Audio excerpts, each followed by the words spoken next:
Aleluya. Bendito es el Eterno. Baruch Hashem. Baruch Hashem.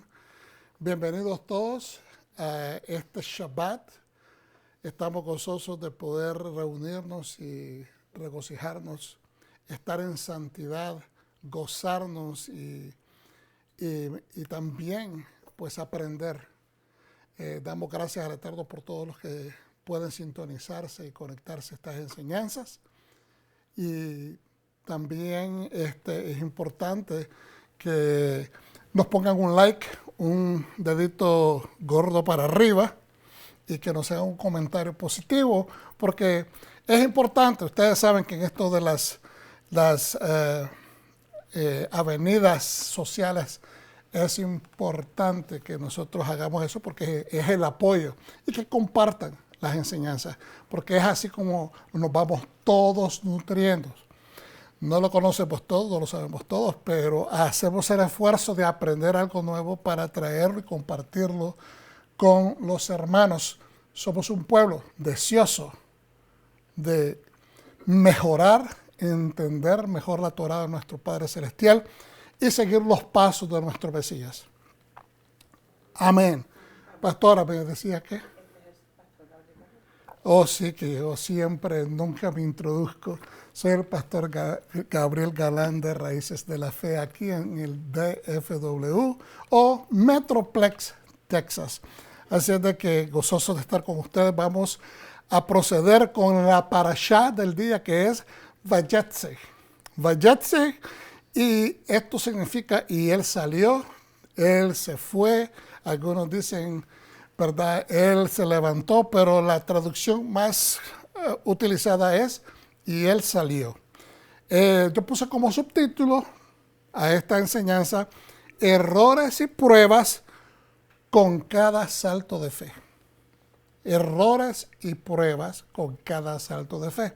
Cada vez que nosotros estamos siguiendo lo que hemos recibido de parte de nuestro Padre, tal vez una palabra que vino a nuestro espíritu y que sabemos que viene del Eterno, nos damos a la tarea de seguir esa dirección. Y siempre aconsejamos, y debe ser aconsejado, cualquier líder debe de aconsejar a la oveja, al ferviente, al creyente, que todo lo que dice recibir en su espíritu debe filtrarlo por la Torah. Porque Dios nunca va a dar un consejo que vaya en contra de su palabra. Dios jamás, el Espíritu de la Santidad, nos va a dar una instrucción que vaya a atropellar ninguno de sus preceptos, ninguno de sus ordenanzas, aunque sean las más pequeñas. Eso es importante entenderlo. Por eso es que a veces nosotros el error que cometemos puede ser debido a nosotros, a temores, puede ser debido a circunstancias en la vida, a presiones, porque hacemos decisiones demasiado rápidas que no las filtramos, no las meditamos, no pedimos consejería. ¿Ve? Y a veces son pruebas que se suscitan. La mayor parte del creyente siempre le está echando la culpa al enemigo. Pero a veces no se sientan para meditar si realmente esto fue causa de un atropellar de algún mandamiento, de una decisión demasiado ofuscada, o prácticamente de no estar preparado para ejecutar esa decisión. No te preparaste, no tienes todas las cosas en mano para poder llevar a cabo, como lo dice el Mesías, nuestro Salvador, Yeshua, que lo dice bien claramente, que ningún hombre que va a empezar a construir su casa, ¿verdad?, empieza a construirla sin haber hecho un cálculo de todos los materiales o si tiene el dinero necesario para llevar a cabo toda la obra. Entonces, porque de lo contrario va a quedar a medias y después va a ser motivo de burlas. Porque siempre hay un burlador, siempre hay alguien que está a la expectativa de lo que estamos haciendo. Y eso no debe de ser la razón que nos motive a hacer las cosas bien. ¿Okay? Tener críticos o tener personas que están viendo que está haciendo uno, eso no debe de ser lo que nos motiva. Porque realmente el crítico más importante, y creo que no se puede catalogar definitivamente como un crítico, sino la persona, el personaje a quien yo quiero agradar es al Eterno, a Hashem. Entonces, y Él nunca nos va a criticar destructivamente, Él nos va a corregir adecuadamente para que tengamos éxito en todo lo que nosotros establecemos como meta. Vuelvo y repito, si tu meta va contraria a la Torah, no es meta agradable al Eterno, no es meta que el Espíritu de la Santidad te haya dado. Pero si tu decisión, tu meta, tu visión, tu sueño está incluido en la Torah, estás filtrándolo a través de la Torah, y la Torah te está diciendo de que estás en buen camino, entonces significa que vas a tener éxito. Hacia adelante entonces, Vayetze, y él salió, errores y pruebas con cada salto de fe. Vamos hacia adelante. Vayetze está comprendido por Génesis 28, 10 al 32, 2. El Haftará o profetas, hoy tenemos que es Oseas 12:12 al 14:10, y el pacto renovado o Nuevo Testamento, Juan, capítulo 1 del 41 al 51. Obviamente, como siempre lo recuerdo, hay otras escrituras que podemos incluir a través de la enseñanza. Pero esa es la estructura básica de lo que comprende esta porción Torah Vayetze. Vamos a ir un poquito atrás nuevamente para que puedan tomar apuntes. Génesis 28:10 al 32:2, Oseas 12:12 al 14:10, Juan 1 del 41 al 51. Y pasamos adelante a ver los recursos. Estos son algunos de los recursos consultados para la preparación de este mensaje.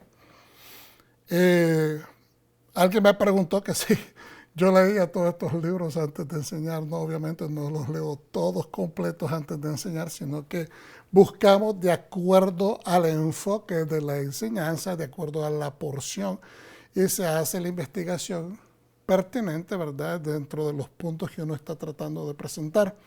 Pero sí, son los recursos que fueron utilizados para encontrar información.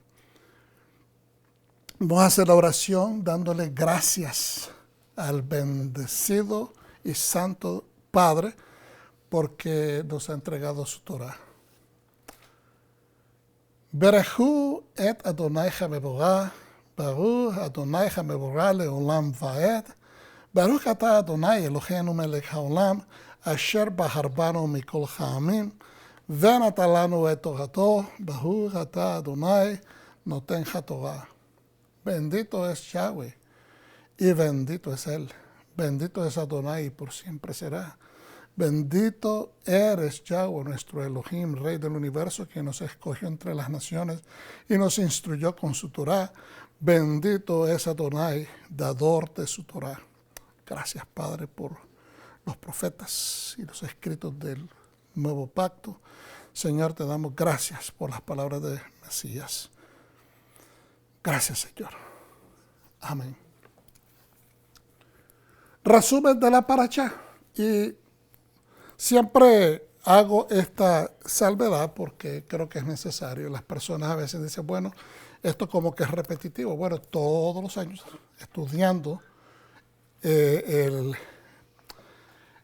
circuito de todas las porciones, pues tenemos que estudiar la estructura. No podemos cambiar la palabra. La enseñanza puede traer diferentes enfoques, pero es la misma palabra del Eterno. Entonces, en Génesis 28:10 en adelante, dice, Jacob salió de Beersheba hacia Harán a la casa de Labán, sus parientes maternos. Cansado de caminar todo el día o durante el tiempo, muchos dicen que fue un día, yo soy de los que creen que su caminar fue por lo menos de 3 días, y eso está establecido en algunos de los recursos que yo leí.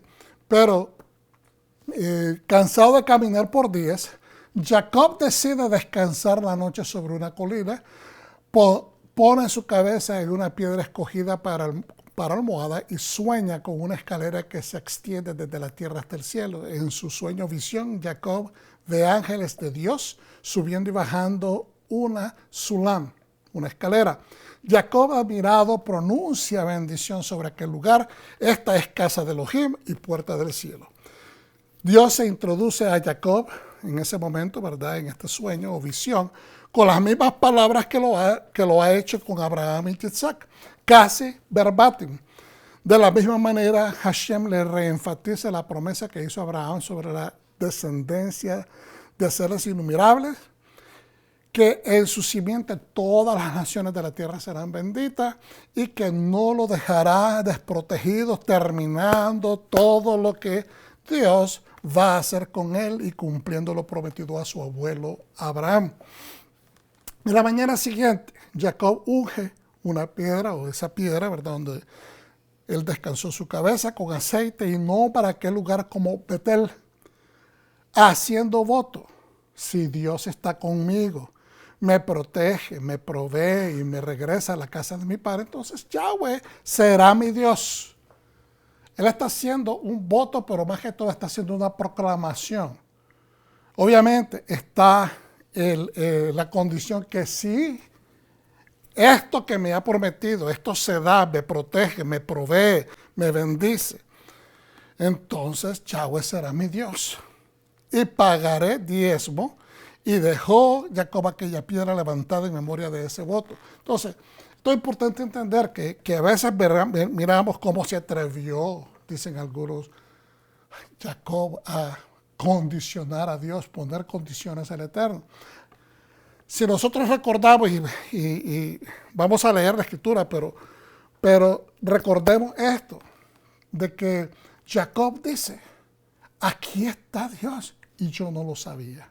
Entonces, eso deja como una especie de un entendimiento subyacente. O sea, por acá atrás te deja pensando, ¿era que no creía Jacob en Dios? No, por supuesto que él creyó, porque creció en una casa de fe. Tengamos eso por entendido. La cuestión es que él nunca había tenido una experiencia con el Dios de Abraham, con el Dios de Isaac. Él personalmente nunca la había tenido. Entonces, por eso, cuando él dice: aquí está Dios en este lugar, y qué maravilloso, qué temible, dicen algunos, o qué terrible, dicen en algunas otras versiones, es este lugar. Porque se admiró, estaba completamente anonadado de que aquí está Dios. Y yo no lo sabía. Entonces, ¿cuántas veces nosotros en la vida, bueno, en mi caso, puedo dar este testimonio, yo nunca había experimentado a Dios, sabía de Dios, pero cuando yo llegué a experimentar a Dios me di cuenta que hay un elemento de sobrenaturaleza que va más allá de mi entendimiento, porque yo lo experimenté. Yo sentí la presencia de Dios. Yo he escuchado audiblemente a Dios, no todo el tiempo, pero sí he tenido esa experiencia. Y creo de que eso es importante porque nos deja saber de que este es un ser humano común como cualquier otro de nosotros, que tiene sus dudas, que en un momento, en una noche, tuvo esta experiencia y al siguiente día se levanta. ¿Fue todo sueño o no fue todo sueño? Si fue un sueño, fue una visión, hubieron elementos bastante reales, o sea, que yo sentí que estaba despierto. O sea, todo este tipo de experiencias te dejan perplejo, te dejan a veces con dudas. Entonces, por eso él está acondicionando, no como una persona malcriada que se atreve a condicionar a Dios, pero él está diciendo a manera de prueba: si Dios es esto que me está prometiendo, pues entonces esta va a ser mi parte. Yo voy a traer un diezmo en agradecimiento, ¿verdad? Aquí voy a venir y voy a pagar este voto que estoy haciendo. Continuamos entonces con el resumen. Jacob viajó lejos y encontró un pozo el cual se acercaba a rebaños de ovejas para hacer las brevadas. El pozo estaba tapado por una gran piedra. Jacob preguntó por Labán y le dijeron que lo conocían y que su hija Rachel, la pastora de sus rebaños, venía acercándose con sus ovejas. eso automáticamente nos deja saber de que Labán no tenía hijos varones. ¿Okay? Porque la pastora de su rebaño más importante viene en camino, se viene acercando y es una mujer. Rahel o Raquel llegó, se introdujeron ellos, Jacob, o sea, llegó ella allí al lado del pozo, se introdujeron, Jacob ayudó a abrir el pozo y abrevaron a los animales. Jacob besó a Raquel y luego lloró mientras le contaba que eran parientes. Rachel corrió a contar a su padre y ésta salió a conocer a Jacob invitándolo a quedarse con ellos. Un mes después, 30 días después, Labán y Jacob establecen un trato de trabajo y salario. Labán era padre de 2 hijas, Lea, la mayor, y Rachel, la menor. Jacob ya se había enamorado de Rachel y le dijo a Labán: te serviré 7 años por tu hija menor, Raquel. Labán estuvo de acuerdo. Al término de 7 años, Jacob pidió a su esposa. Seguimos adelante con el resumen. Durante el banquete del festejo nupcial, al llegar la noche tomó a Lea, su hija mayor, y se la llevó a Jacob para su consumación. Pero cuando llegó la mañana y Jacob vio que era Lea, dijo: ¿qué me has hecho? No te serví por Raquel, porque me has engañado. Labán explicó que sus tradiciones culturales impedían dar en nupcias a la hija menor antes que la mayor. Le dijo esto: completa la semana de la boda con Lea. Es decir, acuérdense, el periodo de una boda duraba 7 días, eran las fiestas antiguas, porque establecen que el matrimonio es una nueva creación, porque pasan a ser, dejar el hombre a su madre, a su padre y a su madre, se unirá a una mujer o a su mujer y formarán una sola carne. Eso automáticamente es implícito de una nueva creación, porque se están recreando, están dejando la individualidad para convertirse en un ser complementado, a dejar sus propias individualidades, sus decisiones, sus egoísmos, egocentrismos, para morir a ellos mismos y formar un hogar. Entonces, equivale a una nueva creación. Es más, es tanto así de que en este momento que se está unificando, que estas 2 personas se unen, consuman su matrimonio, en ese proceso también es como cuando una persona es expiada para el día de Yom Kippur.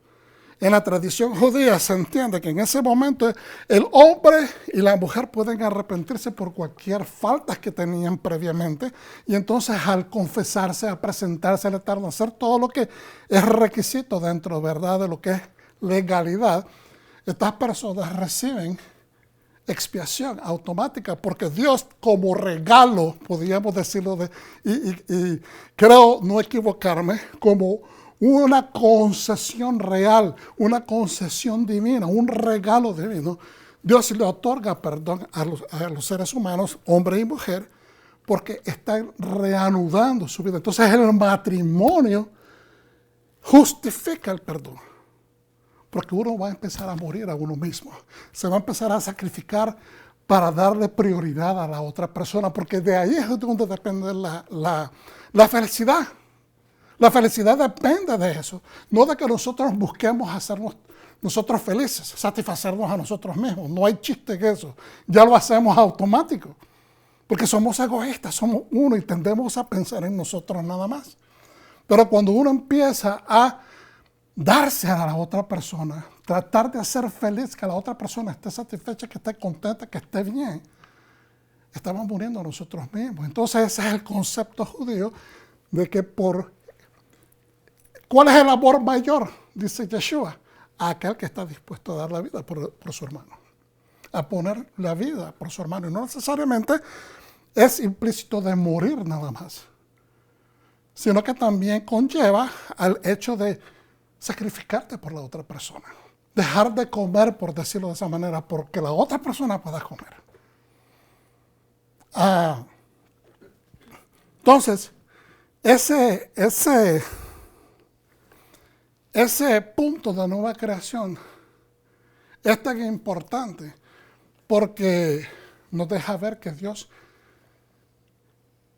mira este nuevo inicio, esta nueva unión, como una oportunidad para que esa persona que tenía faltas pueda no solamente reiniciar el camino, como dicen en inglés, tener un reset, un nuevo comienzo, pero que va a enmendar, va a cambiar todas las cosas que antes hacía mal, ahora las empieza a enderezar. ¿Estamos entendiendo?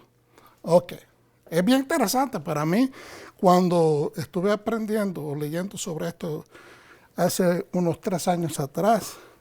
Me maravillé porque pienso de que Dios tiene tantas cosas en su Torah, tantas profundidades que a veces las pasamos desapercibidas y están allí para que nosotros las tomemos, o sea, echemos mano de ellas y las tomemos y las hagamos nuestras. Entonces, Vayetze, Torah. Quiero también decir, no cubrir todos los capítulos en el resumen porque los vamos a desarrollar. Así es de que Vayetze, Torah, Génesis 28, 10 al 32, 2. No los vamos a leer todos los capítulos, pero acá vamos 28, 10. Entonces Jacob salió de Beersheba y fue hacia Harán. O podríamos decir entonces, Jacob dejó Beersheba y fue hacia Harán. Pasó por cierto lugar y pasó la noche ahí, porque el sol se había puesto. Entonces tomó una de las piedras del lugar. Yo quiero que pongan atención que dice la Torah, pasó por cierto lugar.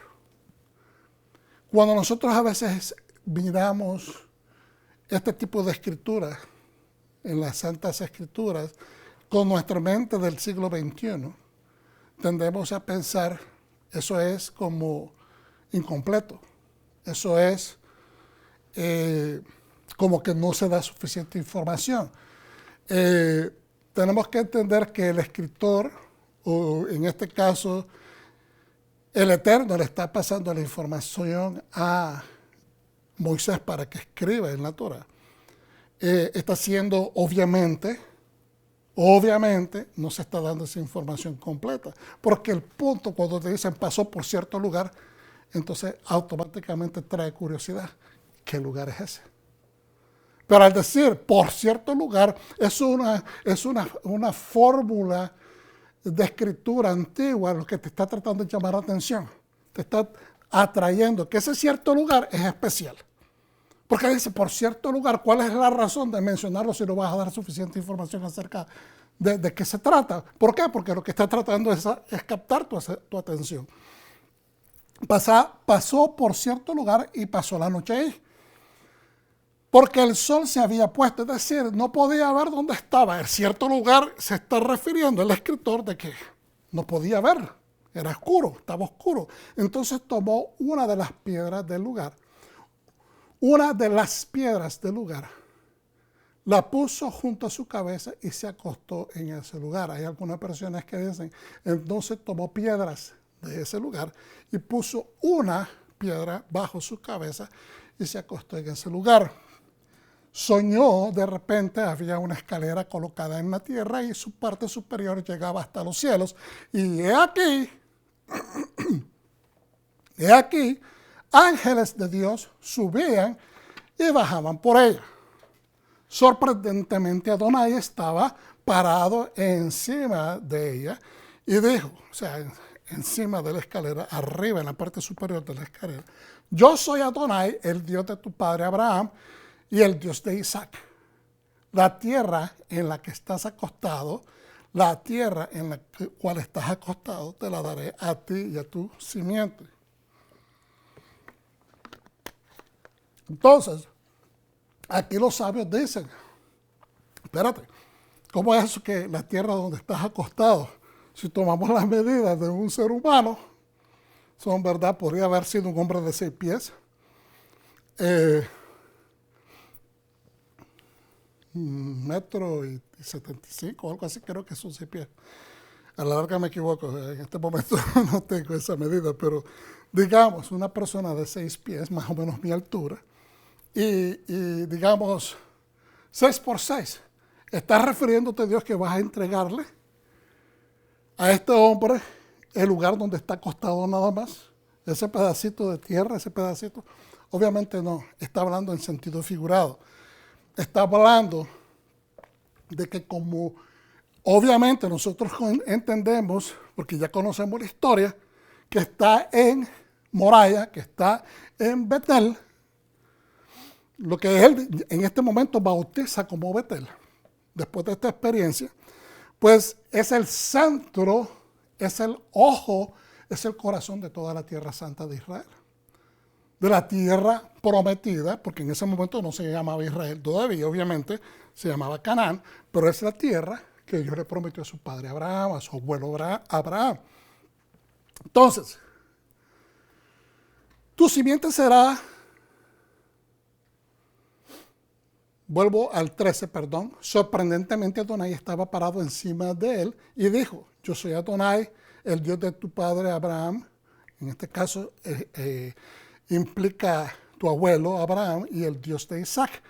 La tierra en la que estás acostado te daré a ti y a tu simiente.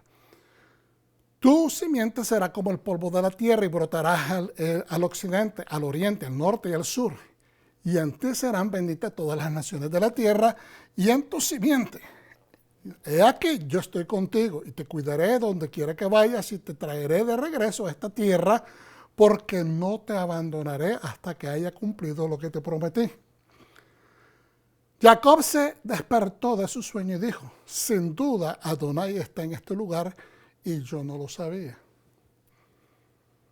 Es primera vez que él tiene una experiencia, como lo mencioné anteriormente. Entonces tuvo miedo y dijo, qué maravilloso este lugar. Lo resalté en amarillo en esta diapositiva porque en muchos lugares, la mayor parte dice, qué terrible. Esta no es otra que la casa de Dios debe ser la puerta del cielo. Entonces, no lo incluí aquí, pero todos ustedes conocen lo que es un zigurat, que son las pirámides mesopotámicas gigantísimas, ¿verdad? Que tienen, es más o menos del tipo piramidal, podríamos decir ahí una mezcla como entre las pirámides egipcias y las pirámides aztecas, que en este caso las pirámides aztecas tienen esas escalinatas grandísimas, ¿verdad?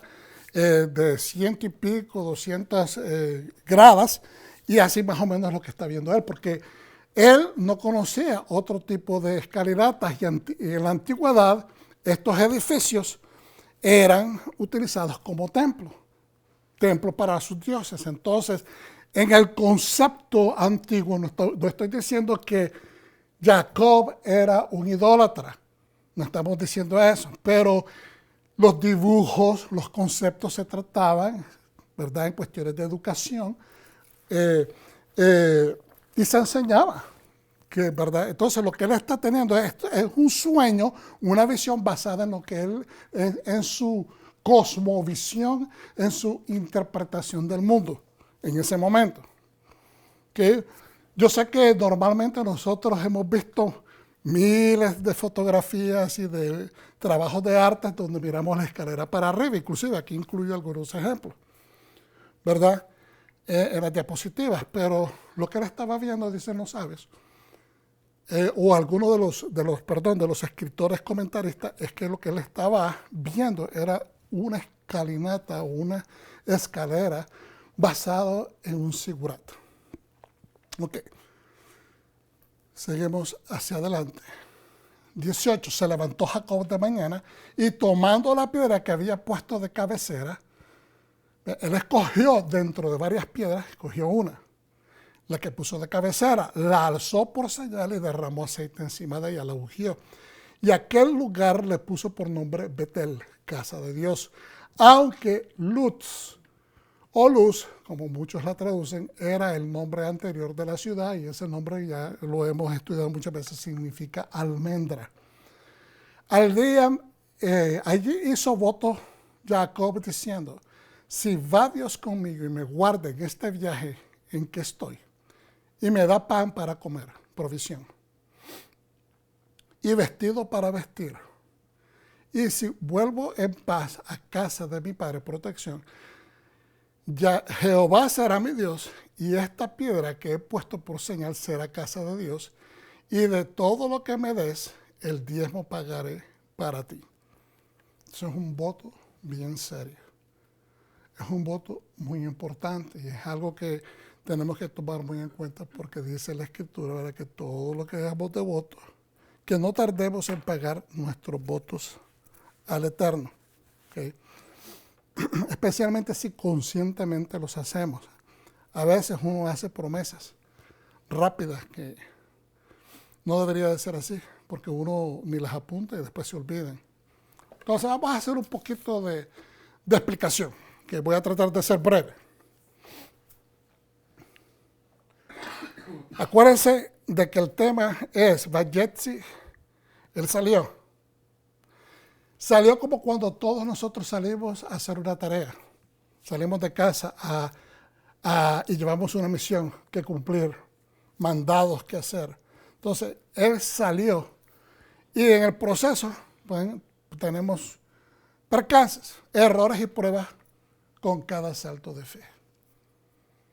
Cada vez que nosotros vamos a hacer algo para el Eterno, no pretendamos que todo va a salir al pie de boca, como es así, como dicen, que sale todo bien hecho y bien rápido y que todo, bueno, eso es nuestra esperanza. Pero siempre tenemos que considerar los percances. Como dicen, hay que tener un plan A, un plan B o un plan C. Pero lo importante es que no anticipemos tener solo éxito, pero que también anticipemos tener respuestas por cualquier tipo de situaciones que se presenten, tener soluciones alternas. La historia de Jacob se parece mucho a nuestras historias familiares, nuestras historias regionales, hermanos. Especialmente nosotros los latinos viviendo en los Estados Unidos. Un país de migrantes. La idea de tener que mudarte de un país a otro es algo que nosotros comprendemos muy, muy bien. Entonces, muchos de nosotros tuvimos que salir de nuestros países latinoamericanos por situaciones políticas, por situaciones de guerra, por situaciones económicas, algunos por situaciones de pobreza, porque se les hacía difícil sacar la cabeza arriba de la superficie de esa economía. Entonces, otros simplemente porque querían aspirar a un futuro mejor. Entonces, en ciertas situaciones ya estamos en este país de oportunidades, ¿verdad? Ya hemos alcanzado, estando ya estables y por muchos años se nos presentan oportunidades de mejor empleo. Aún estando ya en este país, queremos mejorar. Entonces, a veces le ofrecen una oportunidad de trabajo en otro estado. Claro ejemplo, ¿verdad? Nosotros, mi esposa, consiguió un trabajo acá mejor también cuando estábamos en el proceso de la transición para venirnos para acá. Y eso fue lo que solidificó también parte de entender que Hashem estaba en este plan, que no había sido algo que supusimos nosotros, que nos nació a nosotros, sino de que todo estaba trabajando en una secuencia. Entonces nos dimos cuenta de que Hashem estaba en medio de estos planes. Entonces, y a veces sucede así, que la gente se muda de estado a otro estado porque surge una nueva oportunidad, más dinero, más oportunidades, más prestaciones sociales, etc. Entonces, y uno decide mudarse de un lado a otro. Muchas veces cuando haces transición de lo tropical a lo frío, la gente piensa que uno está loco. Por ejemplo, venirse de Florida, irse a vivir para Wisconsin, la gente dice, pero ¿por qué ese movimiento? No hace sentido. Todo el mundo cuando se jubila lo que busca es un estado más cálido. Pero muchas personas hacen lo inverso. ¿Ve? Y aunque no le haga sentido a los demás, a esa familia, a esa persona le hace sentido. Pues en el caso de Abraham, como lo hemos estudiado en otras ocasiones ya, salir de la idolatría, salir de todo lo que de esa identidad regional que él tenía, no solamente era salir de la casa de su padre, de la casa de su parentela, de su tierra, pero también la presión social que había, porque él estaba abandonándolo todo, estaba diciendo bye bye a todo lo que yo soy. Ahora yo soy una nueva creación, porque Dios me ha alcanzado, Dios me ha enseñado, me va a enseñar cosas mejores. He descubierto que verdaderamente hay un Dios que existe, que es viviente. Por lo tanto, fue un cambio drástico. Luego miramos a Isaac, que ya con la herencia hay una hambruna y se fue para Egipto.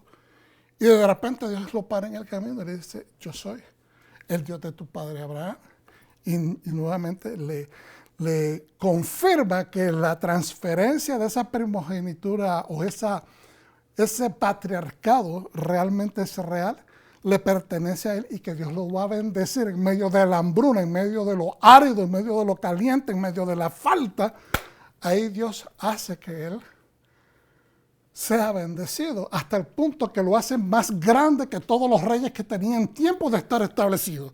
Entonces Hashem hace punto de manifestar que el pacto sobre la vida de Isaac se cumple. Y ahora está haciendo lo mismo con Jacob.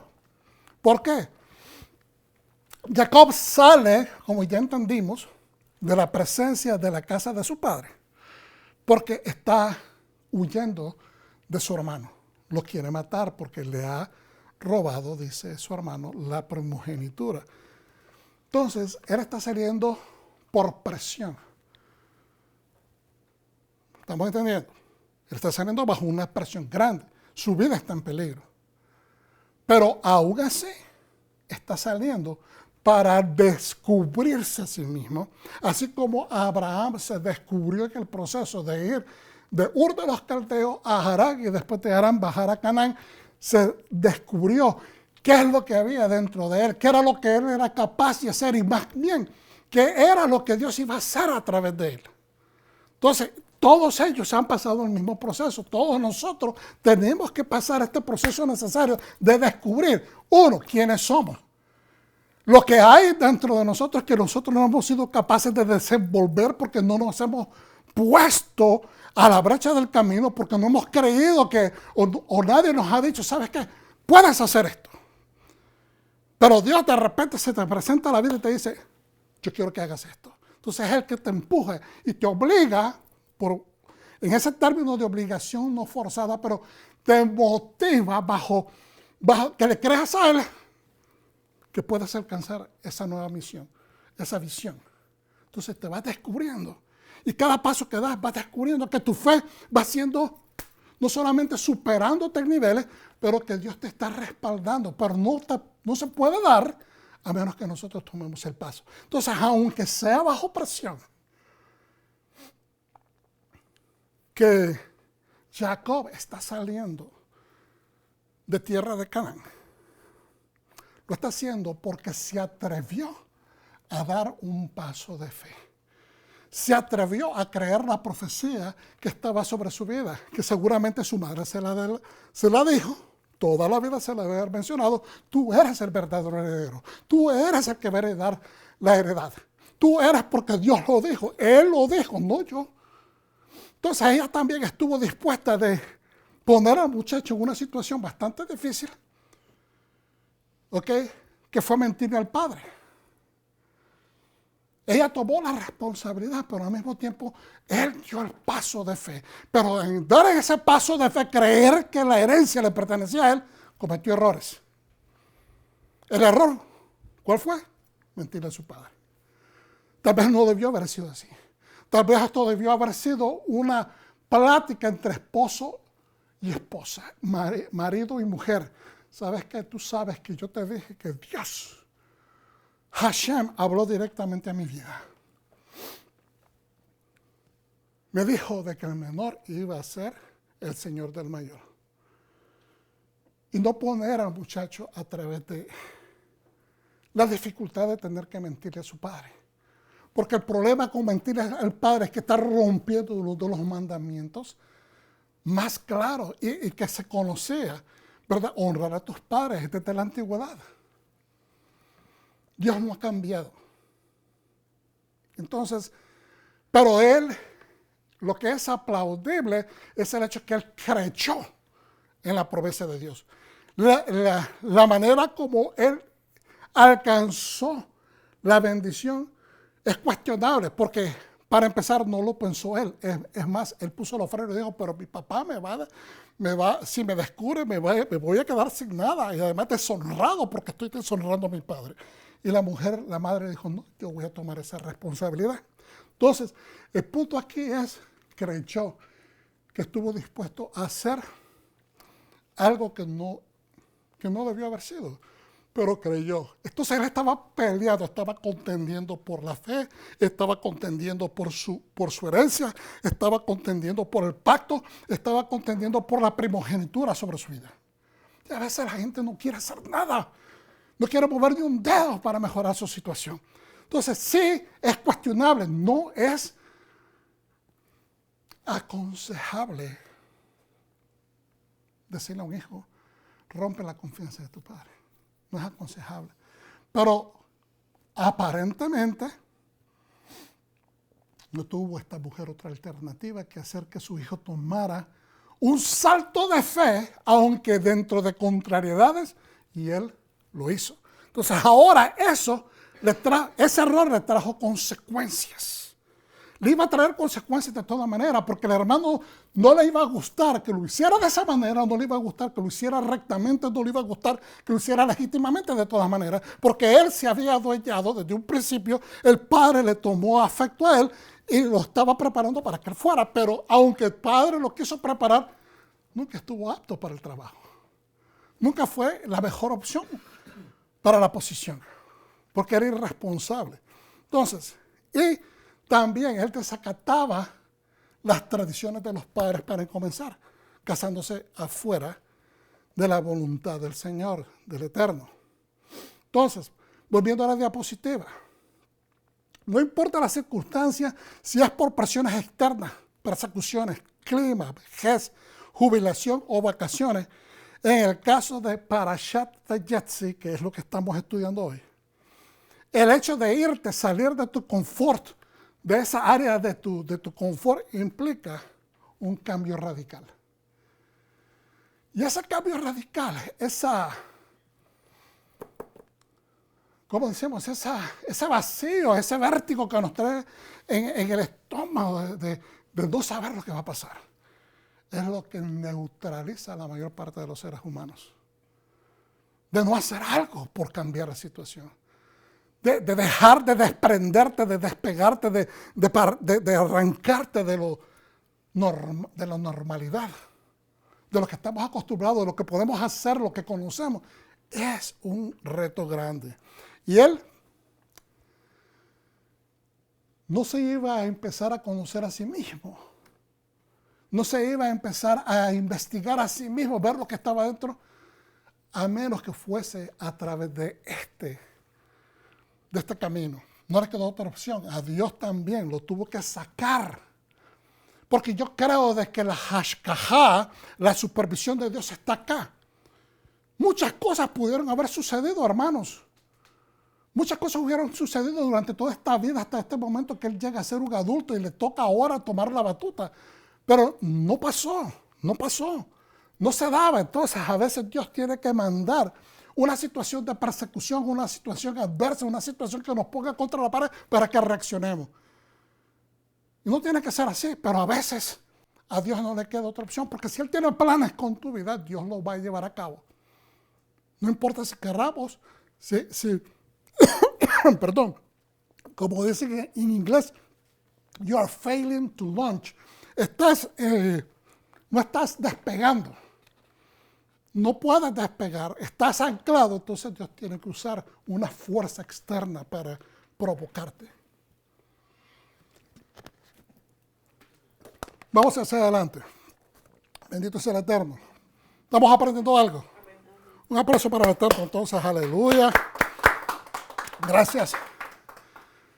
Sin entrar en explicaciones ya cubiertas en el pasado, ¿verdad? Porque podemos ir a estas otras lecciones. Lo que estamos aquí es viendo los encontronazos, los conflictos. En eso estamos enfocándonos en esta lección. Entonces, diremos que el viaje de Jacob tiene una causa y efecto, que radican en las decisiones que él mismo ha tomado. Y aunque su nombre, Jacob, significa, de acuerdo al Lexicon Strong, la palabra H3290, Jacob, el que toma el talón, implica quien hace tropezar, implica tomar, suplantar. Entonces, Génesis, de acuerdo como en Génesis 3:15, vamos a ver qué dice cuando el Señor le está dando la reprimenda a la serpiente y a la mujer por la falta que se ha cometido. Tú, dice, vosotros, tú, te, os, y bueno, no voy a leer eso porque es bastante confundido. Vamos a ver lo que dice en esencia, lo que está en verde. Le herirás en el calcañar, talón. Esa es la misma palabra, la miren acá a la izquierda, ¿verdad? Jacob. O Ekeb. ¿Okay? Entonces, la misma palabra, de la misma raíz, Ekeb, talón, es la palabra Jacob. Nada más que se le agrega el yud al frente, al inicio de la palabra, ¿verdad? Entonces, pero se le entiende que es el suplantador, el usurpador, el engañador o el que hace trampa, el que sigue la huella o el que toma la huella. Entonces, todas estas son connotaciones negativas que realmente un niño que apenas está naciendo, ¿de dónde se toma tanta connotación negativa para adjudicarle eso al nombrar a este bebé? Entonces, obviamente que es una especie profética o una situación profética donde Dios le está diciendo, esto es lo que va a marcar tu vida. No es que Dios le esté diciendo así va a ser porque tú eres así, tú vas a ser así, sino que le está dando a él y nos está dando a nosotros el entendimiento que la vida de este varón va a ser marcada por juicios injustos, por cosas que se le atribuyen que son injustas que él no ha cometido. Entonces, en la concordancia Strong, Ekeb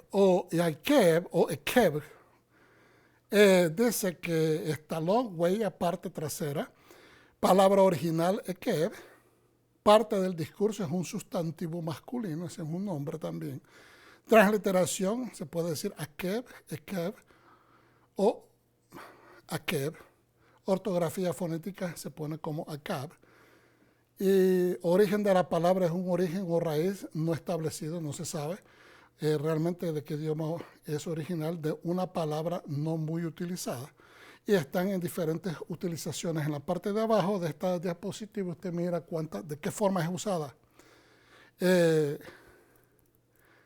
Usada dice como huellas una vez, pisadas una vez, talón 4 veces en la Biblia, talones 3 veces, cascos una vez, retaguardia una vez o la parte trasera, escalones una vez, sendero una vez. O sea que tiene diferentes usos para que entendamos un poquito más a fondo lo que es la palabra talón.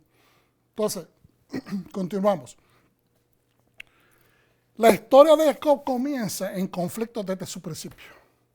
Todos estos capítulos, desde el 28 hasta el 32, y todavía más adelante, el 32 en adelante, porque el 32 llega hasta cuando él entra de regreso a la tierra y llega al campamento, al doble campamento, ¿verdad? Donde él mira a los ángeles. Está entrando a la tierra, reentrando a la tierra prometida. Entonces, pero todo es acerca de conflicto.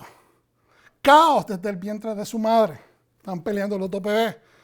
A Raquel se le da una profecía. Su hijo menor sería el Señor del mayor. Toda la historia de Jacob nos presenta una serie de caos de identidad con él, donde las personas y destinos se ven afectados por circunstancias ajenas a ellos o por sus mismos errores.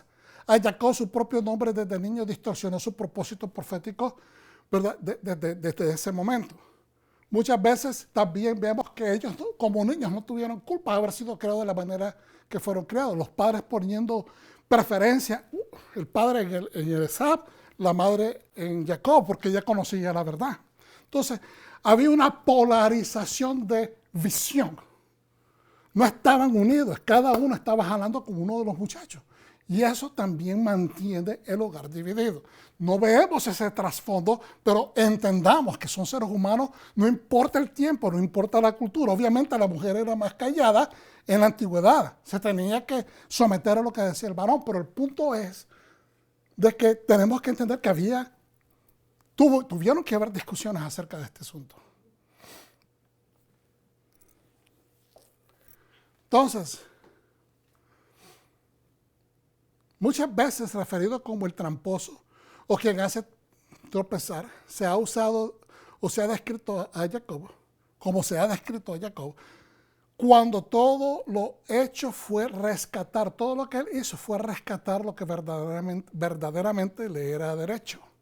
La profecía divina así lo confirma. Si Dios da, si Dios otorga, ¿quién vaya a contradecir eso? Entonces, cuando comparamos la moralidad del siglo XXI con la antigua, y cuando digo antigua estoy hablando de hace 4.000 años, 3.800 años, nos parece injusta. Y nos parece que Jacob está haciendo una trampa, que se está comportando engañoso, que no se está comportando honrosamente, pero no, él está peleando por lo que le pertenece y debajo de una paternidad autoritaria, la única opción que él tuvo en ese momento fue saltar agresivamente y rescatar lo que a él le pertenecía. Pero en realidad dentro de su cultura, si Jacob, fíjense bien, aún viéndola desde ese punto de vista, que en su cultura lo que él hizo fue reprochable. Se le tenía que reprochar, se le tenía que hasta castigar, ¿verdad? Por mentir a su padre. Pero por el otro lado, realmente dentro de su cultura, si Jacob no hubiese intentado mover un solo dedo por rescatar lo suyo, hubiese sido peor actitud de la que demostró Esaú, menospreciando la significancia de su herencia económica y espiritual. ¿Estamos entendiendo? El no luchar por tus sueños se vuelve peor que una persona que tenga lo que te pertenece a ti, pero que esa persona no le ponga valor. ¿Me entiendes? No le ponga valor a lo que ha recibido. Entonces no debe de ser así. En el caso de la negociación de las primogenituras por un plato de guisado de lentejas rojas, fue en buena ley, es decir, un negocio recto y legal, una negociación certera. No hubieron engaños, no hubieron borrachos envueltos, no hubieron, ¿cómo se dice? Una pócima que lo drogó uno al otro, sino de que fue legal, fue recta. Jacob era un hombre de letras, porque estudiaba. La misma palabra nos dice que era un hombre de tienda. Eso no significa que pasaba durmiendo, significa que se dedicaba a estudiar. Entonces, por lo tanto, es un hombre que observaba. Era un hombre que tenía capacidad para ver, estudiar a su hermano, cómo era su hermano, y saber cómo iba a aproximarlo. Entonces, un hombre de tienda, estudiante, y según las tradiciones de los sabios, estudiante de Shem, hijo de Noah, y de Eber, que era el tataranito de Noah, es decir, el bisnieto de Shem. Y aquí usted tiene la tabla allá arriba, la descendencia desde Adán, ¿por qué esto es importante hacerlo? Porque a veces miramos los nombres mencionados en la Torá, pero nadie comenta sobre quiénes son estos personajes que se están mencionando, ¿verdad? En las escrituras. Entonces miramos desde Adán, miramos después en Noah, que está en blanco inmediatamente, hijo de Noah es Shem, después viene Arpachshad, después viene Shelah, y después viene Eber. Y después de Eber viene Peleg. Y así sucesivamente. Entonces, ahora vamos a ver por qué yo hago mención de esto. Porque si él está estudiando debajo de la tutela de estas personas, es importante saber qué es lo que les están enseñando. ¿Quién era Shem? Muchos de los sabios están de acuerdo que ese personaje, Melquisedec, que se le presenta a Abraham cuando él viene de regreso de pelear contra estos reyes que habían secuestrado a mucha gente, incluyendo a Lot, habían llegado a robar y a matar, a hacer guerra contra la gente en Canaán. Él los vence y ahora trae todo de regreso. Y entonces lo bendice este personaje llamado, que la escritura dice Melquisedec, y hemos entendido por lo que hemos estudiado de que no es un hombre que se llama Melquisedec, sino es un sacerdote que ocupa una posición de acuerdo al orden de Melquisedec, y los sabios dicen que ese es Shem, el que está ocupando esa posición de el sacerdote de rey y justicia. ¿Okay? Es un rey de paz y justicia. Entonces, Eber significa región más allá. Este Eber es el tercer patriarca postdiluviano después de Shem. Es decir, Eber es el bisnieto de Shem y tataranieto de Noah. En Lucas 3:35 a Eber se le llama Heber, o sea, con H lo escriben, Eber. Se le considera el fundador del pueblo hebreo.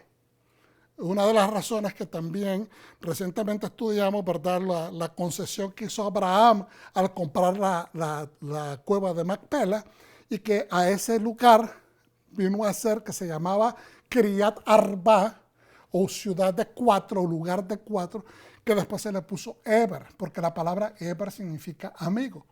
¿Okay? Entonces, que de ahí, una vez que Abraham le pone ese nombre, pasa a ser el lugar llamado Hebrón. Entonces, todo esto coincide porque Eber, ¿verdad?, se le llama que es el fundador del pueblo hebreo. Es decir, como un maestro, se le otorga el reconocimiento de que él enseñó a los primeros hebreos, ¿verdad?, las familias de Abraham, que él era el que se encargaba de enseñarlos. Es simplemente algo bien interesante a considerar, ¿verdad? Y es un antepasado de Yeshua HaMashiach, ¿verdad? Ver las genealogías de Miriam y Joseph. Eber murió a la edad de 464 años y tenía 34 años cuando engendró a su hijo Peleg. Es importante tener estas informaciones históricas dentro de la enseñanza porque nos enriquece. En referencia a los conflictos que catapultan a Jacob a defender sus derechos, también tenemos el engaño a su padre, como lo mencionamos, para poder obtener la bendición para la primogenitura. ¿Cómo se le llama esa bendición? Birká Habekor, la bendición del primogénito. Birká Habekor. O si es para una primogénita, se dice la Birká Habekirá. Birká Habekirá, bendición para la primogénita. Esta estrategia de engañar a su padre, aunque no fue Jacob quien la diseña, sino su mamá Rivka, es sin duda uno de los grandes errores. Es uno de los grandes errores que le traen como consecuencia tantas pruebas. Cometiste una falta, te van a venir pruebas. El joven patriarca tiene ese montón de pruebas, como podemos observar en la Escritura. Vemos claramente que Rebeca toma la responsabilidad sobre su cabeza y pide a Jacob traerle 2 corderos. Entonces la pregunta es, ¿de verdad que Isaac se iba a comer 2 corderos guisados cuando mandó a Esaú a que fuera a cazar para que le trajera su comida favorita, y después de hacer todo eso, él lo iba a bendecir? Pero ya como sabemos, Rivka vistió a su hijo con las ropas de Esaú, le puso pieles peludas en la mano y se lo mandó al viejo para que hiciera creer que era Esaú. Entonces ahora, ciertamente no necesita 2 corderos para hacerle un plato a Isaac, pero quizás Rivka hizo una ofrenda para expiación por su falta, por la falta que ella está obligando a su hijo a cometer. ¿Okay? Entonces, aunque su derecho de primogenitura o autoridad patriarcal fue concesión real, porque viene del rey de reyes, y divina, porque viene también de ese mismo rey que es el Dios del universo, es tomada como una acción desleal. Es una acción desleal. No le podemos poner otro título, engañosa y arbitrariamente desembocó en una de las reinas más fuertes dentro de la familia de Abraham, una que puso en riesgo al mismo pacto. O sea, a veces miramos la historia, estamos viendo la historia y la vemos como un cuento, pero realmente lo que está aquí, en medio de toda esta riña que está entre Isaac y Jacob, se está poniendo en riesgo el pacto.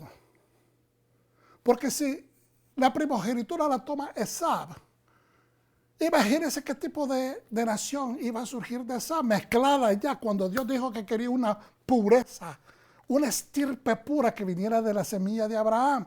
Todo lo que le prometió a Abraham se desvincula, se distorsiona, porque ya no pueden ser bendecidas todas las naciones de la tierra en su descendencia, porque vienen por mezclas con pueblos que Dios los tenía como impuros. Entonces, y si Esab mata a su hermano, se termina la descendencia de Abraham, porque automáticamente ¿cómo se dice? Automáticamente Esab deja de ser opción, de ningún lado podría ser retomar, Dios lo iba a retomar porque ya faltó por un lado y después matar a su hermano, una falta que no le iba a ser perdonada. Y matando a Jacob, entonces se termina la descendencia de Abraham. ¿Están entendiendo? Porque su hermano Esab quedaría desvinculado por completo de hacer pacto con Dios. Entonces, es bien serio. Por eso es importante que lo estudiemos. Que nuestras acciones pueden afectar a veces a toda tu familia. A toda tu familia. Puede sobrevenir una maldición generacional sobre tu familia. Y desconectarte hasta por 4 generaciones. Entonces, la gente no hace mentalidad, no se pone a pensar todas estas cosas. Y es necesario que lo empecemos a hacer, que lo iniciemos nuevamente a ver cómo estas pequeñas leyes que la gente salta afectan la hortaliza espiritual que estamos sembrando. Entonces, en Profeta Oseas 12:12 dice lo siguiente. Oseas 12. Efraín multiplica las mentiras. Me rodeó Efraín de mentiras y la casa de Israel de engaño. Aunque Judá vaga inquieto con Dios, él es fiel en las cosas santas. Judá también tenía sus faltas, no estaba completamente perfecto, pero era fiel haciendo las cosas santas. Efraín, recuérdense que cuando decimos Efraín nos estamos refiriendo al reino del norte. Nos estamos refiriendo a las 10 tribus que se separaron de Judá, de Benjamín y del pueblo levita, o sea, de la tribu levita, que son los que conforman Judá. Efraín pasta en el viento y persigue el viento del este. Todo el día multiplica la mentira y la ruina. La mentira nos trae ruina a nuestra vida. Al nosotros profesar mentiras, estamos realmente trayendo nuestra propia ruina. Tarde que temprano o tarde, va a llegar. Entonces, todo el día multiplica la mentira y la ruina. Hace un pacto con Asiria mientras lleva aceite a Egipto. Está jugando con 2 llamas. ¿Ves? Y eso es lo que estaba pasando en este momento del rey de Efraín, del reino del norte, que no sabía a quién servir. Lo que quería era sacar provecho, eran los reyes, y lo que estaban haciendo era exponer al pueblo a que le sobreviniera lo que le sobrevino. Adonai también tiene una disputa con Judá, o sea, no solamente es Efraín que está haciendo las cosas mal, y aunque Judá todavía se conserva, Adonai también tiene una disputa con Judá.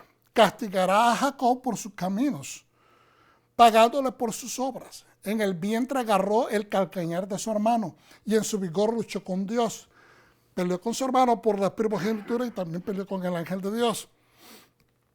Sí, luchó con el ángel y ganó. Lloró y buscó su favor. En Betel nos encontrará y allí hablará con nosotros. Ahora está hablando como Elohim, ¿ok? En plural. incluso Adonai Elohei Sebaot, Adonai, el Señor de los ejércitos, es un nombre conmemorativo. Por tanto, debes volver a tu Dios, guardar la lealtad y la justicia del pacto. Guardad la lealtad y la justicia del pacto y esperar en tu Dios continuamente. Si la profecía había sido de que Jacob iba a ser el que iba a regir, Dios la iba a llevar a cabo. No sabemos cómo. No sabemos cómo se hubiera desarrollado esa historia. Pero cuando Dios dice algo, lo va a cumplir. Pongámosle sello que así va a ser. ¿Ok? Entonces, lo que está diciendo acá es que está hablándole directamente de la situación del pueblo en el tiempo de Oseas, antes que fuera llevado en cautiverio por Asiria. ¿Okay? Antes que se venga, le está diciendo, regresa. Deja este juego de mentiras. Está jugando con Siria y está jugando con Egipto. Estos son dos reinos que te van a venir y te van a devorar. Entonces, y está jugando con sus dioses porque te estás haciendo súbdito de ellos cuando tú tienes un rey. Cuando tu soberano es el Dios de los cielos, el Dios de los ejércitos. Entonces, por tanto, debes volver a tu Dios, guardar la lealtad y la justicia del pacto y esperar en tu Dios continuamente. A veces nos desesperamos y saltamos queriendo hacer la función o la misión que Dios nos ha mandado y nos olvidamos que Él fue el que te la dio. Él te va a ayudar a que se lleve a cabo. Pero a veces queremos ayudar a Dios y terminamos cometiendo errores e incurriendo en más pruebas. Entonces, al comerciante le encanta extorsionar con balanzas engañosas en la mano. Eso es lo que está diciendo. Está jugando con un juego con un fuego bien caliente. Te vas a quemar. Porque quiere extorsionar, quiere sacar el jugo a los dos imperios. Esto, te vas a quemar las manos. Ahora saltamos al 12. Puesto que Galaad está llena de iniquidad, son totalmente inútiles. En Gilgal sacrifican toros hasta sus altares, se convertirán en montones de rocas a lo largo de los surcos de mi campo. Dios está diciendo, yo los voy a destruir. Ahora, Jacob huyó al campo de Aram cuando Israel servía por esposa. Jacob huyó al campo de Aram, tuvo que irse corriendo a Aram cuando Israel servía por esposa. Sí se mantuvo alerta en busca de esposa. Sí se mantuvo alerta en busca de esposa. Así que por medio de un profeta, un poquito más de agua, por favor. Por medio de un profeta, Adonai sacó a Israel de Egipto y por un profeta fue guardado. En otras palabras, si no estás escuchando a Dios o crees que ya un Dios no te está hablando, busca un profeta. Eso fue lo que hizo. Eso es lo que entendemos cuando dice la palabra de que Rebca se sintió de que su embarazo algo estaba malo. Y dice que fue a consultar a Yahweh. Entonces, algunos están en pro de que ella fue y pidió a Yahweh directamente que le hablara, pero yo soy de los que piensan, esta es mi opinión, de que ella fue a consultar a un profeta. En este caso, siento que ella fue a consultar o a Shem o a Eber.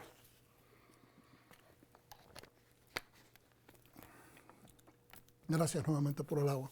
Entonces, hay que consultar y si la profecía fue dada por un profeta, se va a cumplir. Se tiene que cumplir. Así que por medio de un profeta Adonai sacó a Israel de Egipto, Moisés, y por un profeta fue guardado también Moisés. Efraín ha provocado amarga ira por lo que su culpa de sangre permanece sobre él. Su Señor le pagará su desprecio. Y ahora aquí miramos cómo José, que fue aquel profeta que fue enviado por Adonai a que tomara por esposa a una mujer de la calle, una mujer, ¿verdad?, que no tenía ninguna reputación, una ramera. Y miramos, ¿verdad?, que en ese contexto es que él está hablando, la infidelidad, la mentira, la desfachatez. Entonces él dice en el capítulo 13, unos versos. Sin embargo, yo soy Adonai, tu Dios, desde la tierra de Egipto. No deberías conocer a Dios, no deberías de conocer a otro Dios sino a mí. Y no hay Salvador fuera de mí. Yo mismo te conocí en el desierto, en una tierra de terrible sequía, mientras comías quedaste satisfecho. Llenos sus corazones, se volvieron altivos, por eso se olvidaron de mí. A veces cuando tenemos, la suficiencia, nada nos hace falta, no tenemos retos, no tenemos ningún percance, no tenemos problemas en la vida, es fácil olvidarse de Dios porque uno se da al ritmo nice de la vida, al buen ritmo bonito de la vida. Es fácil. Entonces, en el 14, verso 2 dice, vuélvete, oh Israel, a Adonai tu Dios, porque has tropezado en tu iniquidad. Llévate las palabras contigo y vuelve con Adonai. Deja de estar hablando, prometiendo en vano. ¿Ves? Pero haz teshuvá. Dile, quita toda iniquidad y acepta el bien para que podamos pagar con ofrendas de nuestros labios. Es decir, cuando hay un corazón puro podemos levantar adoración al Eterno. Pero cuando el corazón no está puro, las palabras son ofensas. Asiria no nos salvará. No estás buscando que un imperio te salve, no estás buscando que el otro imperio sea tu solución. No te salvará. No montaremos caballos y nunca más diremos Dios nuestro a la obra de nuestras manos. Es decir, no te montes el caballo, no te levantes, no te pongas soberbio, ¿ok? Y lo que Dios quiere es que ya nunca más digas a las obras de tus manos, a las estatuas que haces con tus propias manos, le digas Dios nuestro a eso. Porque contigo los huérfanos encuentran misericordia. Yo sanaré su rebelión, los amaré gratuitamente, porque mi ira se apartará de él, seré como rocío para él. Entonces arrepiéntete de todo lo que estás haciendo. La mentira, te estás trayendo tu propia ruina, porque lo que quiero yo hacer es restaurarte, levantarte. ¿Ve? Entonces, y estos versículos que yo estoy leyendo específicamente del capítulo 14 son parte de los que son leídos entre Rosh Hashanah y Yom Kippur, porque hablan de que estamos pagando nuestras deudas ante el Señor para que nos perdone, que estamos tratando de expiar. Obviamente tenemos a Yeshua, nuestro Señor, pero todos tenemos de que arrepentirnos y ese es el momento para hacerlo. Hacer teshuvah, buscar sinceramente de la cara del Eterno a través de Yeshua, que es nuestro mediador. Entonces el profeta Oseas exhorta al pueblo de su generación y no al pueblo de su futura redención. Fíjense bien lo que dicen estos sabios. Él está exhortando al pueblo de su generación, no al de la futura redención, no al del futuro. ¿Por qué? Porque él está profetizando no hacia el futuro, está profetizando lo que está sucediendo en el momento. Porque de lo que suceda hoy depende el futuro. De lo que nosotros les sembremos a nuestros hijos, de lo que nosotros les enseñemos, lo que nosotros fundamentemos en ellos, va a depender el resto de nuestra descendencia. Tenemos que guardarla. Aleluya. Si la gente temiera lo suficiente al Eterno para temblar como un pájaro ante la transgresión y no buscan ayuda de Egipto, que es el mundo, y cuando temblaran como palomas, no poner su confianza en Asiria, que es otro ejemplo del mundo, ciertamente el Todopoderoso aceptaría su arrepentimiento y provocaría que su exilio terminara regresándolos a casa, salvos. Eso es lo que dice Abarbanel, es uno de los sabios. Entonces, en otras palabras, que la gente en vez de hablar, debería de considerar realmente temblar, tener reverencia ante el Eterno. El profeta dice, Hashem está contendiendo con su pueblo por sus malas obras. Desea inspirarlos al arrepentimiento. ¿Sabe lo que es? Una cosa es mandar que se arrepientan y otra cosa es inspirarnos a que nos arrepintamos. Dios es un Padre sublime. No es un Padre paternalista que nos quiere, como nosotros lo hacemos, que si el hijo no obedece inmediatamente, pues inmediatamente sacamos ¿cómo se dice? La faja, decimos nosotros, el cinturón o el cinto.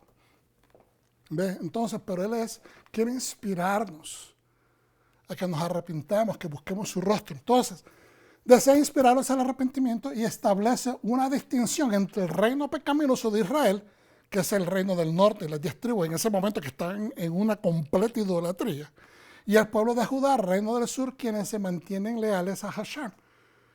Obviamente, este último, Judá, eventualmente termina también exiliado por sus maneras pecaminosas. O sea, de que no se salvan. Ambos reinos cometen la falta y por eso a uno se lo lleva a Siria y el otro se lo lleva a Babilonia.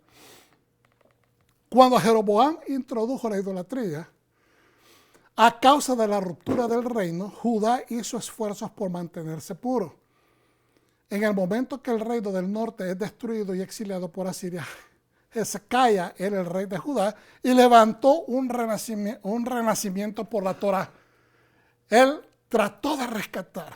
Tuvo fallas Hezequías, Hezequías, pero hizo algunas cosas buenas. La educación y el crecimiento espiritual, eso es lo que dice Melvin, uno de los sabios. Estos son comentarios de los sabios. El profeta Oseas ha dicho bajo el Espíritu Santo. Esto es bajo la unción del Espíritu Santo. Me ha envuelto con falsedad aquí en Efraín. La casa de Israel, las 10 tribus, con sus engaños. Efraín y las tribus de Israel se han aliado ante mi presencia en Jerusalén con sus provincias de maldad, llenas de idolatría y corrupción.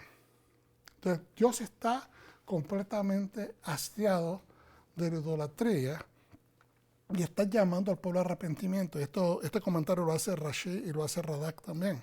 Entonces, ya vamos a terminar. Necesito hacer esta compaginación importante porque se trata de lo que está viviendo Jacob. Jacob va por todo ese camino, hermanos. ¿Ok? Recriminándose. Imagínense, por mi culpa, tal vez no debí engañar a mi hermano o hacerle ese negocio a mi hermano. Tal vez fue muy sucio de mi parte mirarlo con hambre y ofrecerle este negocio así. Le mentí a mi padre. ¿Para qué le hice caso a mi mamá? Señor, he pecado, yo estoy mal, yo soy un pecador, yo soy un hombre sucio. Imagínense el choque socioespiritual que él está teniendo consigo mismo. Porque él está bregando con las consecuencias de estos actos que él ha cometido. Y los está, de repente, como todos el tiro le salió por la culata, dicen, ¿verdad? Entonces, se le ha explotado en la cara, entonces piensa que todo lo que ha hecho es malo. Y eso nos pasa a todos. La humanidad de Jacob es nuestra misma humanidad. A veces nosotros haciendo las cosas bien, algo revienta, alguien se enoja, alguien se ofende, aunque está haciendo las cosas bien, empezamos a cuestionarnos si hicimos las cosas bien. Lo único que yo te estoy diciendo, desde el principio que comenzamos esta lección, fíltralo por la palabra, fíltralo por las intenciones, la cabanada de tu corazón. Y si está dentro de la palabra, dentro de la Torah, y lo filtras y dices, esto es lo que dice Dios, y está bien, entonces está bien. No importa lo que sutano, mengano, perencejo piensen. Efraín, la tribu regente por concesión real. Fíjense bien, estos son los sabios hablando. Ellos reconocen que Efraín es la tribu regente, que significa que el patriarcado que iba a ser depositado sobre José pasa sobre la cabeza de Efraín. En el momento que Jacob hace la bendición y cruza las manos, cayó sobre Efraín. Entonces él iba a ser, en él está la autoridad patriarcal, es decir, la autoridad primogénito sobre Efraín. La tribu regente, por concesión real y divina, como la que tiene la autoridad patriarcal o de la primogenitura. Efraín, la tribu regente en medio de la nación de Dios, me rodea con sus negaciones, como cuando usted le dice al niño, ¿qué hiciste? ¿Te portaste mal? Y el niño te dice, no, yo no me he portado mal. Yo no lo hice, no fui yo. Como cuando A mi cachorrito, mi perrito, me rompió ayer un regalo que habíamos, que era de Hanukkah. Lo rompió, ¿verdad? Entonces yo entré y, ¿qué es este? Y él se puso la mano así, avergonzado. No, yo no, y me vuelve a ver, yo no lo hice, yo no lo hice. Así son los niños. Así a veces el pecador actúa. Es tomado infragante y no quiere soltar el cacahuate. Entonces, Efraín, la tribu regente en medio de la nación de Dios, me rodea con sus negociaciones y sus herejías, y el resto de las otras tribus del reino de Israel están permeadas de corrupción en la manera como se tratan entre sus propios hermanos. Entonces, esto lo dice Belvin en referente a Oseas capítulo 12:1. Entonces, mire, imagínense ahora Jacob cargando esa culpabilidad, esa autorrecriminación. Lo debe estar afectando. Y encima de eso, dejó a su padre y a su madre. Encima de eso, dejó su tierra, dejó todo lo que le pertenecía a él, todo lo que le gustaba, su identidad para irse a encontrar. O sea, lo que él entendía como su identidad en ese momento, pero ahora él tiene que rebuscarla y afirmarla. No dejando de ser lo que sus padres le enseñaron, sino afirmar a través de sus propias experiencias. Entonces, la idolatría, la impureza y corrupción del culto a Dios vivo, el maltrato y engaño entre los mismos ciudadanos, israelitas o hebreos, y la desobediencia de la ley Shemitah de la tierra, fueron las principales causas, porque ambos reinos, el norte y el sur, Efraín y Judá, fueron llevados al exilio en cautiverio. Prácticamente los mismos pecados. La falta de consideración de unos a los otros. Entonces, esa es la historia de la humanidad. A veces hermanos peleándose por herencia. Conocemos casos. Y pueden llevarse hasta agarrarse del cuello y zarandearse, ¿verdad? Y insultarse, hacer cosas innecesarias cuando realmente todo tiene una solución.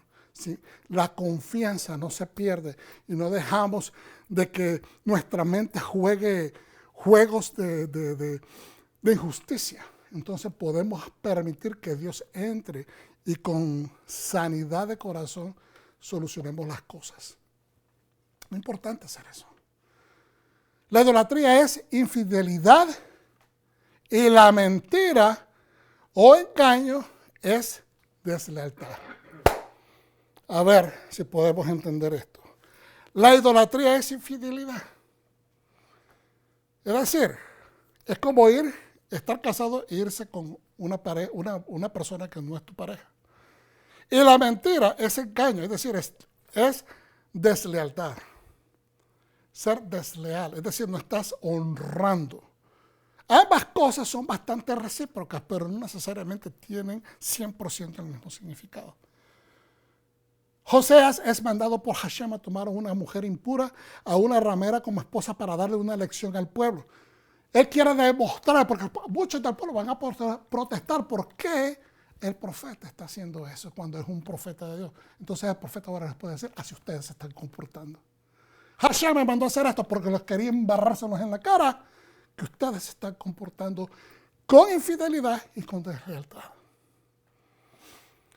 Y aunque en medio de engaños, traiciones e impurezas idolátricas, cuando hay sincero arrepentimiento, aunque sea en medio de ese montón de suciedad, cuando hay un verdadero arrepentimiento, Yahweh, bendito y santo su nombre sea, Él está dispuesto a perdonar, levantar y hacer fructificar a su pueblo. Él nos puede hacer fructificar desde la resequedad más profunda, así como lo compartí hace un momento, que fructificó a Isaac en medio de la hambruna, en un lugar árido, donde no se podía sembrar, Él lo hizo prosperar. Entonces, estamos estudiando, y esta es la última parte, hermano, Vayetzi, y él se fue, él salió, errores y pruebas, con cada salto de fe. Con cada salto de fe. Con cada salto de fe Dios te va a poner pruebas. Por favor, entendámoslo. si Dios te va a otorgar, y yo sé de que esto suena bastante a la manera de las enseñanzas, ¿verdad?, en la iglesia tradicional. Pero hermanos, la verdad es que ningún padre le da un aumento de responsabilidades a su hijo si no le ha puesto pruebas. No pruebas maldosas, no pruebas capciosas, no pruebas para hacerlo tropezar, no. Pruebas que demuestre que su capacidad está ahí para poder llevar a cabo esa encomienda. Ningún jefe te va a dar responsabilidades que no has demostrado. Con la posición que tienes, no has demostrado responsabilidad, no has demostrado ética, ¿cómo te va a dar una responsabilidad más alta? Es decir, todo es conmensurable, esa es una palabra en español, en inglés es commensurate, a la manera como nosotros nos llevamos, cómo nos desplazamos, cómo nos demostramos, cómo hacemos las cosas. Entonces, un paso de fe no solamente tiene que ser creer en Dios. Un paso de fe es también entender que estamos preparados. Que estamos preparados. Y que aunque no tienes completamente la preparación, por lo menos tienes que tener un poquito de previo conocimiento a lo que te vas a meter. Ok, un ejemplo. Dios te dice, vamos a establecer una iglesia. No simplemente, ok, vamos a hacer iglesia, nos vamos a reunir, eso es todo. No, hay que hacer el plan. ¿En cuánto tiempo vamos a estar en un local? ¿Qué es lo que tenemos que hacer? ¿Cómo lo vamos a hacer? ¿Qué son los gastos? ¿Qué es lo que va a conllevar? Todas esas cosas son parte de una planificación. Entonces, ¿va a aparecer el recinto? No, tenemos que buscarlo. Ah, que Dios lo prometió. Puede ser que Dios te lo lleve hasta tu casa, puede ser que el Señor utilice otras personas para llevarte esa información, pero lo tienes que buscar. Si Dios mira que tienes hambre por cumplir la misión, Él te va a dar las avenidas para que alcance esa misión o esa visión, pero tienes que quererlo hacer. Entonces ahora la historia de Jacob es todo el conflicto, dijimos, ¿verdad? Es prácticamente una escalera de retos a las cuales él, que es el protagonista, tiene que aprender a dominar, caminar, especialmente su reto mayor, el miedo, sus inseguridades. No solo vemos el conflicto entre el padre y la mamá, Yitzhak y Rivka, cuyas decisiones de poner predilecciones en sus hijos, ¿verdad?, traen esta polarización, dijimos, o esta polaridad, mejor palabra, pero también la causa de que ellos no se pongan de acuerdo porque se sobreentiende que Rivka, como esposa del patriarca, tuvo que haber hablado de la profecía que Hashem le dio. Ella le tuvo que haber mencionado eso. Eso ya lo mencioné, pero recalcarlo es importante. A veces no hablamos, pero yo estoy seguro que ella le tuvo que haber mencionado esto. A Jacob es parte del pacto. ¿Cómo una cosa tan importante no se va a hablar? Entonces, pero el hecho de que si pensamos de que no había comunicación, entonces nos deja saber que a veces hay situaciones en familias que hay una desconexión. Y posiblemente la misma influencia de estar distraído por todo lo que estaba sucediendo alrededor en Canaán era parte de esa distracción. Le sigue la controversia entre Jacob y Labán. Después que él llega allá, ¿verdad? Miramos cómo se desarrolla. Y a causa de esta desconsideración del suegro para con el yerno, ¿verdad?, de darle a una hija que no es la que el muchacho pidió en matrimonio, por la cual trabajó 7 años y le entregan a la mayor. Okay. Esto también no solamente le causa este problema entre yerno y suegro, pero también causa enemistad entre las dos hijas, entre Rivka y Rachel. Al regreso de Aram vemos cómo el caos vuelve y toma relevancia la persecución de Labán por sus terafines y el pendiente careo que tiene enfrente, ¿verdad?, de tener que confrontar con su hermano que cuando él salió de la tierra lo quería matar. Entonces él está asanguchado dentro de estas dos corrientes y presiones. Entonces, estos son retos que él tiene que resolver. Pero en medio de toda esa situación, encontramos que también él se encuentra luchando con el ángel de Dios. Y esto es algo interesante porque muchos hablan de que él posiblemente estaba luchando con el ángel de autoridad de Esab. Eso, pues no, yo personalmente no me voy por ese lado, pero hay muchos que piensan así, no lo voy a descartar, ¿verdad? Pero me hace mucho más sentido que él estaba luchando consigo mismo. Luchando consigo mismo. Porque a veces la Escritura nos da ciertos ejemplos y tenemos que buscar de cierta manera un discernimiento. ¿Por qué? Porque él viene con el miedo de Labán. Cuando él salió de la tierra, iba con miedo de Esab. Y entonces él está ahora en medio de esa misma fuerza nuevamente al mismo tiempo.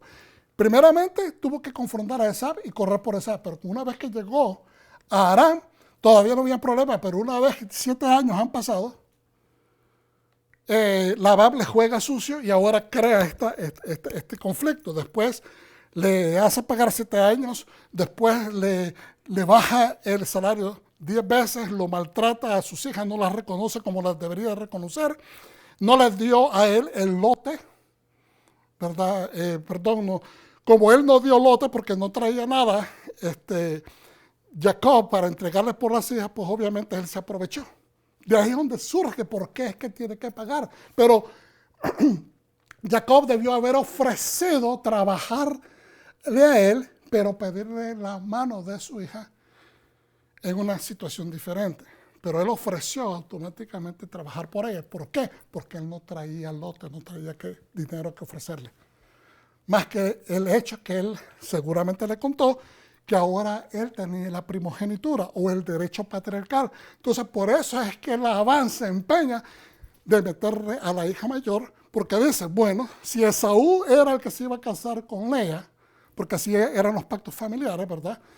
Pero ahora que tú tomaste la primogenitura de Esaú y ahora tú tienes esa autoridad, pues con quien se debe casar ella es contigo. Entonces, esa es la lógica que él está utilizando. Porque en las culturas antiguas, aunque era cultura y era cierto de que no se acostumbraba a darle la hija menor antes que la primera, el hecho es que cuando Labán mira de que ya Esaú está fuera del juego, pues él le tiene que dar la hija mayor a Isaac, quien es el que tiene la herencia. Aunque no lleva nada consigo, es como quien dice un recibo en promesa. Entonces, por eso, verse en esa circunstancia, es que Jacob tiene que ofrecer trabajar por 7 años. Yo sé de que me estoy extendiendo un poquito, pero ya vamos a terminar. Creo que hay como unos 10 minutos y les pido paciencia, porque quiero terminar con esta información que está tremenda.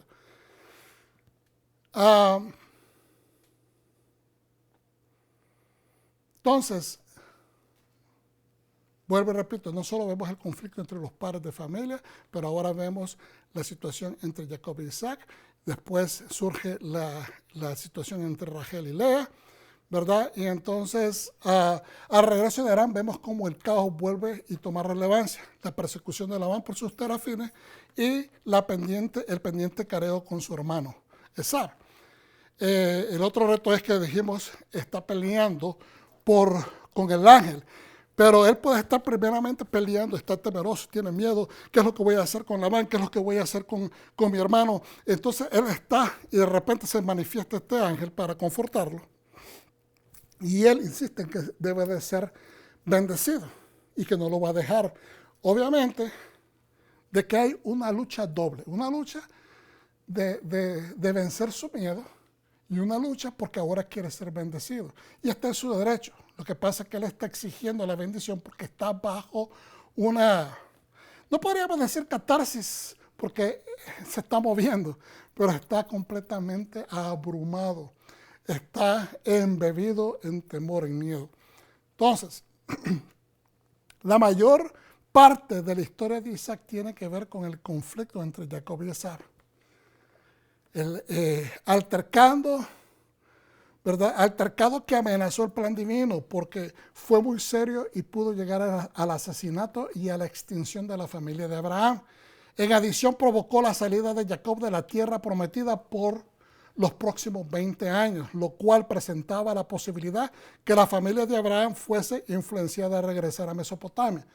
Toda la familia de Abraham, tal vez no, pero el heredero importante, en este caso Jacob, pudo haber sido influenciado y seguir el camino desde Aram, regresarse a Mesopotamia, a la parte suroriental de Mesopotamia. Entonces, teológicamente hablando también, Jacob no tenía la fe de Abraham.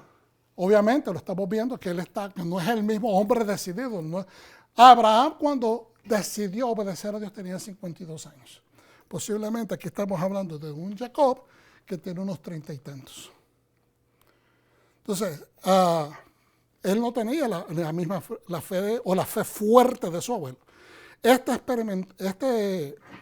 muchacho experimentó, este experimento se pudo haber frustrado. Este conflicto es lo que da el eje a todos estos capítulos, porque el pacto tenía que continuar. El pacto de Dios con Abraham tenía que continuar. Y ese es el enfoque principal, y esto lo dice en el estudio del Viejo Testamento de Ágil y de John Walton. Eso es alguna nota que yo tomé de allá porque me pareció muy interesantísimo. Yo no lo había considerado de esa manera anteriormente. Entonces, cuando llegó la mañana, Jacob vio que era Lea y dijo a Labán: ¿qué es esto que me has hecho? ¿No te he servido por Raquel? ¿Por qué pues me has engañado? Labán respondió: no es costumbre en nuestro lugar que se dé a la menor antes que la mayor. Cumpla la semana de esta y se te dará también la otra por el servicio que me prestaste. ¿Quién me prestaste otros 7 años o me prestarás otros 7 años? Lo que está diciendo acá, que terminara los 7 días del matrimonio con su hermana, que le iba a dar inmediatamente a la esposa, pero tenía que trabajar otros 7 años. Es decir, de que aunque le dio a Rachel inmediatamente después que consumó su matrimonio con su hermana, tenía que pagar esos otros 7 años por su hija. Así lo hizo Jacob, cumplió aquella semana y le dio a su hija Raquel por mujer. Asimismo, Labán dio su sierva Bilha a su hija Raquel por criada. Jacob se llegó también a Raquel y la amó más que a Lea y sirvió a Labán aún otros 7 años. Y ahora en el 31 vio Yahweh que Lea era menospreciada y le dio hijos. Y aquí es donde empieza la situación de diferencias entre las hermanas. Y el corre-corre y la competencia, quién va a tener más hijos, y después utilizando a las criadas de ellas para que continúen pariendo hijos. ¿Qué es lo que está sucediendo acá? Y para ir terminando, nuestros planes pueden cambiar.